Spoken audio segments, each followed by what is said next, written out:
This is Dana, and welcome to my channel. Today is my series of Wisdom for Wednesday, or Wednesday's Wisdom. Today has been a long day. My daughter, who has a significant illness, was operated on today.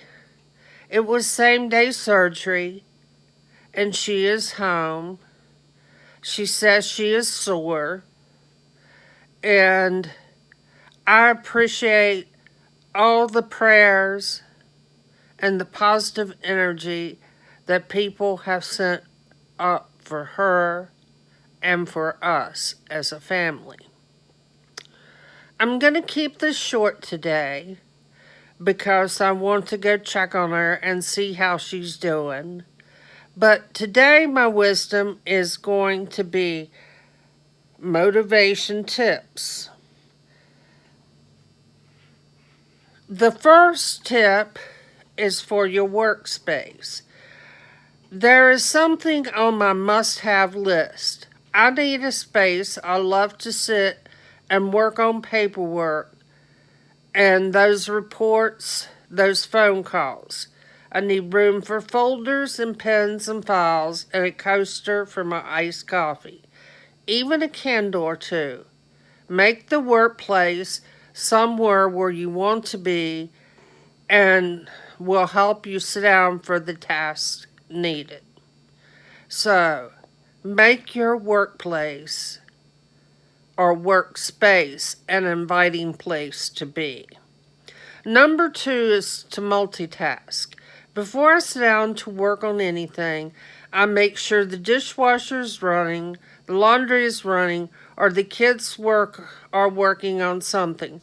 I love having 2, 3, or 4 things going at once. Feeling productive adds to your motivation to knock things off your to-do list. I love finishing a few tasks at once.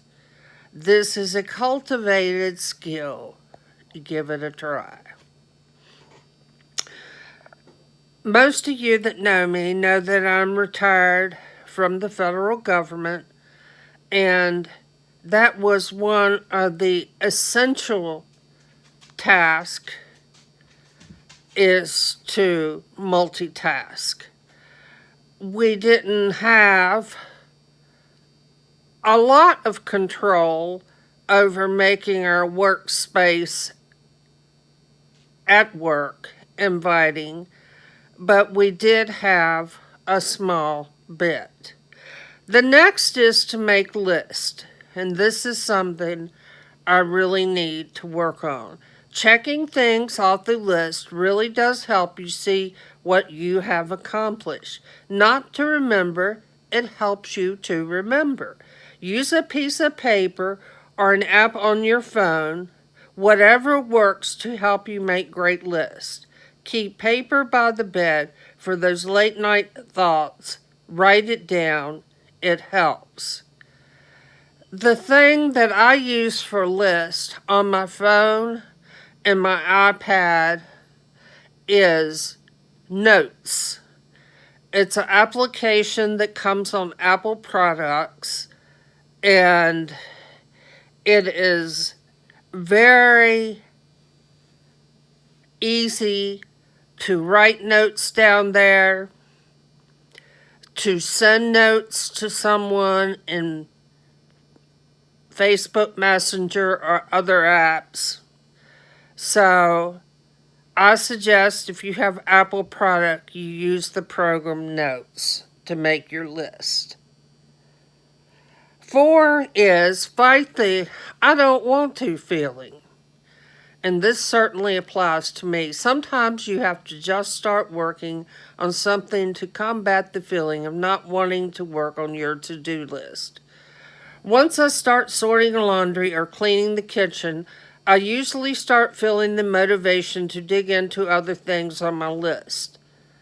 Also, remind yourself of how good it feels to finally have that task off your list. That will never fail to get me moving ahead. And 5 is to enlist help. If there's a lot that needs done, start assigning chore jobs. Give your spouse some of your errands. Call a friend to help out.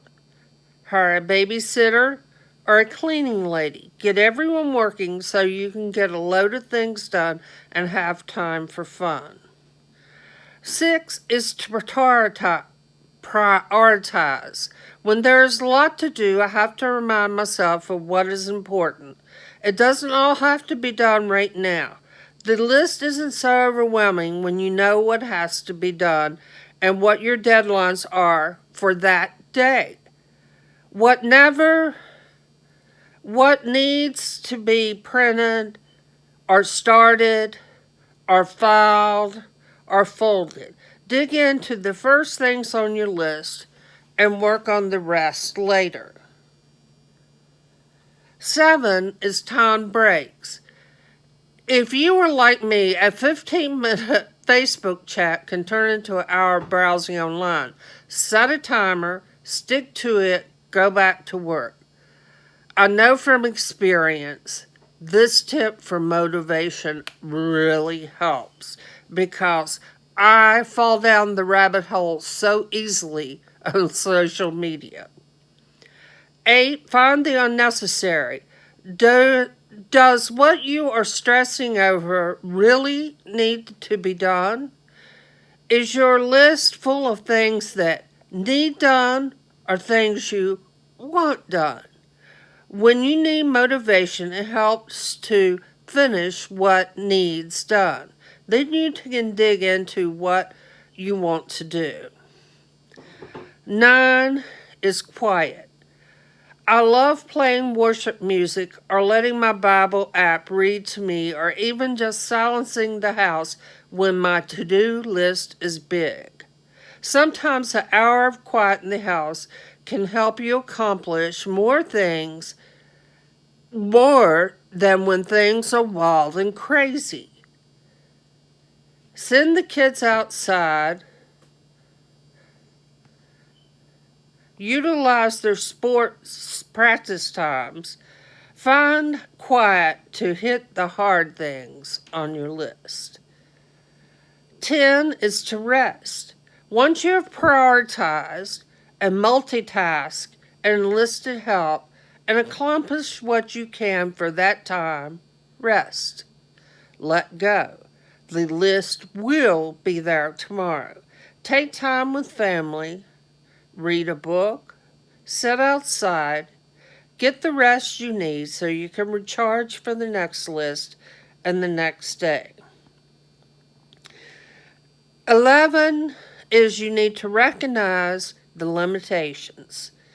Friends living overseas will increase the time it takes to do everything, increase the stress level of getting them done, frustrate you to no end, and make finishing a task nearly impossible. Go with it. Slow your life down. Pulling the pressure off. Let go of that American time frame and join the flow around you. Release yourself from your normal, get it done now attitude and take a deep breath. You'll feel better. You are doing a great job, I promise. 12, get resourced and encouraged. This really does help you organize your life and get motivated. Resource yourself, be encouraged, and realize that you are not alone. Motivation during busy times is possible. You can do it. Dig in, start the process, and motivation to complete the list will come soon after. And a question I would pose to you all is, what are some of the things you can do to fight procrastination and busyness and being overwhelmed?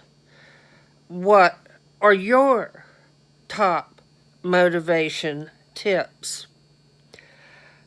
I hope you've enjoyed these 12 things that I've went over about how to motivate yourself, starting with Number 1 is workspace. Number 2 is multitask. Number 3 is your list.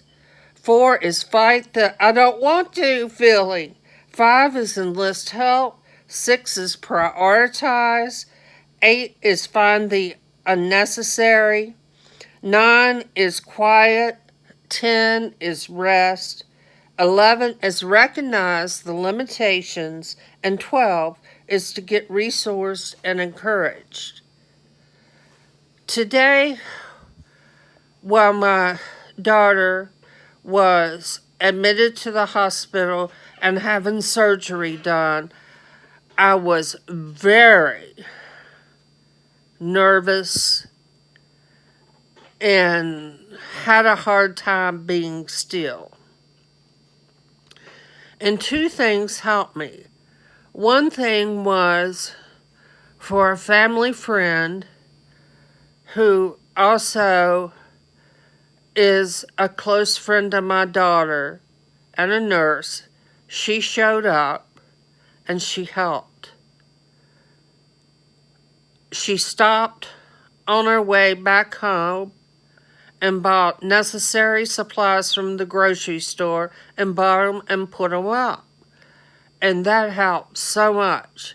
But with my nervousness and fidgeting while I was waiting for news of where my daughter was at and what was going on with her, I had a coloring book that was given to me several years ago by a cousin. And she gave me the coloring book, and it is a Christian coloring book.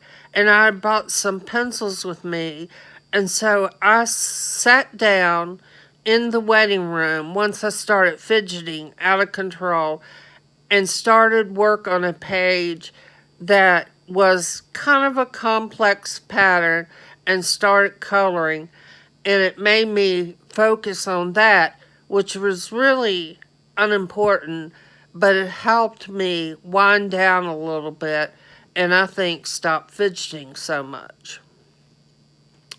So that was my motivation for today when I had, as my grandmother would say, ants in my pants.